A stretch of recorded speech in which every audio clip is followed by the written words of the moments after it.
አሊያም ሙሉ በሙሉ መጥፋት ምልክቶችና መገለጫዎች። በማህበረሰቡ ውስጥ የተስፋፋና በግልጽ የሴትንም ሆነ ወንድ ልጅ ሐያ ማጣት የሚያመላክቱ በርካታ ድርጊቶች አሉ። የተወሰኑትን ለመጥቀስ ያክል፣ አንደኛ፣ ለንግግር አለመጠንቀቅና መጥፎ ቃላትን መወርወር። የምላስ ጥፋቱ እጅግ ከባድ ነው። ከሰውነት ክፍሎቻችን መካከል ለረጅም ጊዜ መታሰር ያለበትም እሱ ነው። ወንዶችም ሆኑ ሴቶች በምላሳቸው ቁጥብ መሆን ውበትን ይጨምርላቸዋል። ስለሆነም ከመጥፎ ንግግር መጠንቀቅ ይኖርባቸዋል።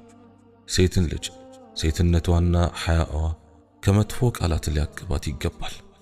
ሃይማኖቷ ደግሞ ምላሷን እንድትጠብቅ አዟታል። ወደ መልካም ንግግርም ገፋፍቷታል። የአላህ መልእክተኛ ዓለይሂ ሰላቱ ወሰላም በአጠቃላይ የአንድ አማኝ ባህሪ ከንግግር አንጻር መሆን ያለበትን ሲገልጹ በአላህና በመጨረሻ ቀን ያመነ መልካም ይናገር አሊያም ዝም ይበል ብለዋል። በሌላም ሐዲታቸው የአማኝን ባህሪ ሲገልጹ አማኝ በነገር ሰውን የሚወጋ ተራጋሚ፣ መጥፎ የሚናገር ልቅ አይደለም ብለዋል። በሌላም ሐዲታቸው አላህ ስብሓንሁ ወተዓላ የሚወደውን ሲናገሩ አላህ መጥፎን ነገርንና መጥፎ ተናጋሪን አይወድም ያሉ ሲሆን፣ በሌላም ሐዲት ሙስሊምን መስደብ አመፀኝነት፣ እሱን መግደሉ ደግሞ ከሃዲነት ነው ብለዋል። ስድብ፣ መጥፎ ቃል፣ እርግማን፣ ጩኸትና ሌሎችም ተመሳሳይ ነገሮች የአማኝ ባህሪዎች አይደሉም፣ አማኝንም አይመለከቱም። እስቲ ራሳችንን እንፈትሽ። ይህ መጥፎ ባህሪ ካለብንም ለማስወገድ ሐዲቶች በዚሁ ዙሪያ የተላለፉ ሲሆን የአላህ መልእክተኛ ዓለይሂ ሰላቱ ወሰላም ስለ ሴቶች አጽንዖት ሰጥተው የተናገሩበትም ሐዲት አለ።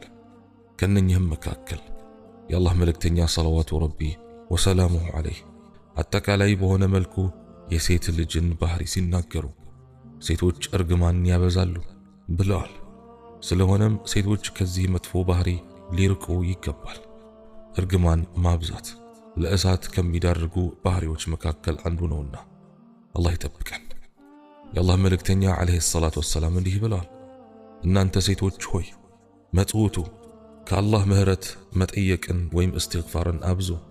ከእሳት ሰዎች መካከል አብዛኞቹ እናንተ ሆናችሁ አይቻለሁና። አንዲት ብልህ ሴትም የአላህ መልእክተኛ ሆይ እንዴት ነው ከእሳት ሰዎች መካከል አብዛኞቹ ልንሆን የቻልነው በማለት ጠየቀች። እርሳቸውም እርግማን ታበዛላችሁ፣ የባልን ውለታ ትክዳላችሁ፣